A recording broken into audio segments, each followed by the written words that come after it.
हिमाचल में कांग्रेस की जीत के बाद कांग्रेस प्रदेश अध्यक्ष करण माहरा ने बीजेपी पर निशाना साधा है। उन्होंने कहा, उत्तराखंड में सत्ता आते आते कांग्रेस के हाथ से निकल गई। हिमाचल चुनाव ने दिखाया कि स्थानीय और राष्ट्रीय मुद्दे जनता के बीच लेकर जाएं, पार्टी एकजुटता से लड़े तो बीजेपी को हराना मुश्किल काम नहीं है।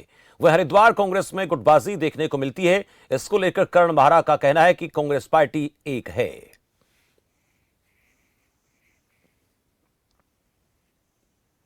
उत्तराखंड में सत्ता आते आते हमारे हाथों से गई है, तो हिमाचल ने ये दिखाया है कि एक साथ लड़कर स्थानीय मुद्दे और जो राष्ट्रीय मुद्दे हैं उनको अगर हम लेके साथ चलें और सभी लोग एकजुट होकर चलें तो बीजेपी को हराना कोई मुश्किल काम नहीं है। जेपी नड्डा उनके राष्ट्रीय अध्यक्ष हैं और उनके पोस्टर बॉय जो हैं वो भी वहीं से रहते हैं, हिमाचल से। उसके बाद भी कांग्रेस ने वहाँ अपना जीत का परचम लहराया है, तो ये अपने आप में हमारे लिए एक उदाहरण भी है, प्रेरणा भी है। कांग्रेस एक है और हम सब लोग, चाहे वो कोई भी नेता है, बीजेपी के खिलाफ ही काम कर रहे हैं। सारे नेताओं का एक ग्राउंड में खड़ा होना, एक ही मंच पर खड़ा होना आवश्यक नहीं है। आप लोगों को बीजेपी की लड़ाई क्यों नहीं दिखती? दो मुख्यमंत्री, पूर्व मुख्यमंत्री कह रहे हैं कि नए मुख्यमंत्री के कार्यकाल में भ्रष्टाचार बढ़ाया है, घूसखोरी बढ़ गई है और भी कई आरोप लगा रहे, और मुख्यमंत्री उनको धमकी दे रहे हैं कि मैंने बचपन से मछलियां पकड़ी और मैंने देखा जो मछली मुंह खोलती है वो पकड़ी जाती है। तो इसमें आप लोग प्रेस और मीडिया को उस पर भी ध्यान देना चाहिए। कांग्रेस की चिंता छोड़िए। तो हिमाचल में जो जीत मिली है कांग्रेस पार्टी को, इसको लेकर उत्तराखंड कांग्रेस पार्टी जो है वो खुश है और इसके लिए लगातार एक बात सामने आ रही है कि भाई अगर एकजुटता के साथ कांग्रेस पार्टी लड़े तो आसानी से बीजेपी को शिकस्त दी जा सकती है। ये करण माहरा की तरफ से प्रतिक्रिया व्यक्त की गई है।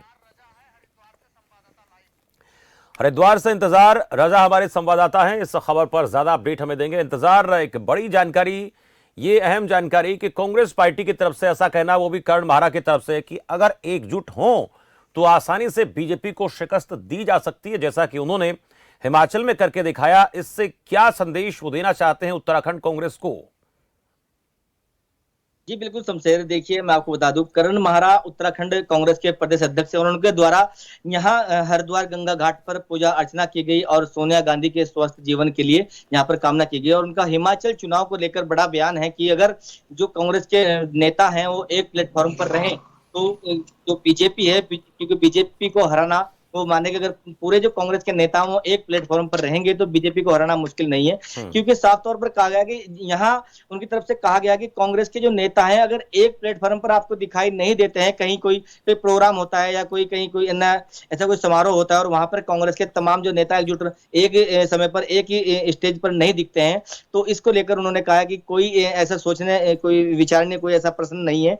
क्योंकि अगर कहीं एक जगह एकजुट दिखाई नहीं भी देते हैं तो तब भी कांग्रेस के अंदर कोई भीतरघात नहीं है। सभी जो नेता हैं कांग्रेस के वो एकजुट हैं और एकजुट होकर ही वो लड़ाई लड़ेंगे हिमाचल की तर्ज पर। जी करण माहरा, ये जो बीजेपी को जीत मिली है हिमाचल प्रदेश में, इसके असर की जैसे हम बात करना चाहें, और ये लगातार कहा जा रहा है उत्तराखंड कांग्रेस की तरफ से कि अगर हम बेहतर थोड़ा सा और कर लेते उत्तराखंड में तो आसानी से शिकस्त दे सकते थे भारतीय जनता पार्टी को, लेकिन इसमें एक पेच फंस जाता है।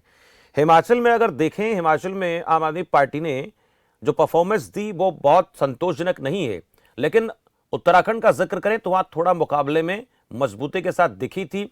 क्या यह मान लिया जाना चाहिए कि उत्तराखंड में अगर आम आदमी पार्टी थोड़ा सा और कमजोर प्रदर्शन करती तो यहां स्थितियां बदल सकती थी, जैसा कि अभी हिमाचल में बदली हैं?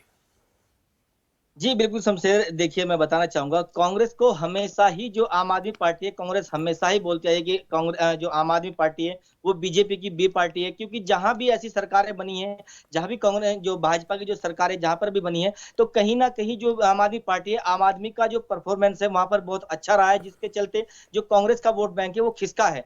उसी को वहां से हटने की वजह से तो भाजपा है, भाजपा अपनी बढ़त बना पाई है और कई राज्यों में सरकारें बना पाई हैं। और गुजरात की अगर हम बात कर लें तो गुजरात में जो आम आदमी पार्टी है, आम आदमी पार्टी हालांकि कोई अच्छा प्रदर्शन वहां पर नहीं कर पाई, तो लेकिन फिर भी जो कांग्रेस का वोट बैंक है खिसकाने का जो पूरा जो दिख रहा है वो कांग्रेस आम आदमी पार्टी को यहाँ पर फोटो दिखाई दे रही है। वहीं अगर हम हिमाचल की अगर हम बात कर लें तो हिमाचल में अगर आम आदमी पार्टी थोड़ी और अच्छी तरीके से चुनाव में प्रदर्शन कर देती तो शायद वहां भी कांग्रेस के लिए एक बड़ा जो प्रश्न और एक बड़ी चुनौती सामने खड़ी हो जाती, क्योंकि कहीं ना कहीं जो चुनाव है वो आम आदमी पार्टी और कांग्रेस का जो वोट बैंक है, तो इससे ये साबित होता है इंतजार के कहीं ना कहीं कांग्रेस पार्टी को खुद को मजबूत करने की जरूरत तो है ही, लेकिन साथ साथ आम आदमी पार्टी की गतिविधियों पर भी नजर बनाकर रखना जरूरी है कि वो उत्तराखंड में किस तरीके से अपना कद, अपना काफिला बढ़ा रही है। बीजेपी तो अपने तरीके से जो तैयारियां करती है उनको एक तरफ छोड़ के मुझे लगता है कि उनके लिए अब चैलेंज जो है वो भारतीय जनता पार्टी नहीं है उत्तराखंड में, वहां आम आदमी पार्टी एक बड़ी चुनौती है और उसके एक एक कदम को, एक एक मोमेंट को नोट करने की जरूरत है, नजर रखने की जरूरत है कांग्रेस पार्टी के लिए। जी बिल्कुल शमशेर, देखिए क्योंकि ये बिल्कुल सही बात है, क्योंकि आम आदमी पार्टी और कांग्रेस पार्टी दोनों एक ही तरह के वोट बैंक पर यहाँ पर चुनाव लड़ती है। तो हर जगह चुनाव इसी तरह के चुनाव लड़ती है वो। तो जो कांग्रेस के कुछ नेता हैं वो कांग्रेस को छोड़कर उन्होंने भी आम आदमी पार्टी का रुख किया है और कहीं ना कहीं भाजपा का रुख भी यहाँ पर किया है। तो जो कांग्रेस को छोड़कर नेता, चाहे हम आजाद की बात कर लें, तो जो प्रदेश नेतृत्व के बड़े नेता हैं वो भी कांग्रेस को छोड़कर यहाँ पर आम आदमी पार्टी में उत्तराखंड में शामिल हुए हैं। तो एक बड़ा सवाल है कि कांग्रेस जो पार्टी है वो बीजेपी के साथ चुनाव लड़ती है, लेकिन कहीं ना कहीं जो आम आदमी पार्टी है, आम आदमी पार्टी की गतिविधियों पर उनको ध्यान देना होगा।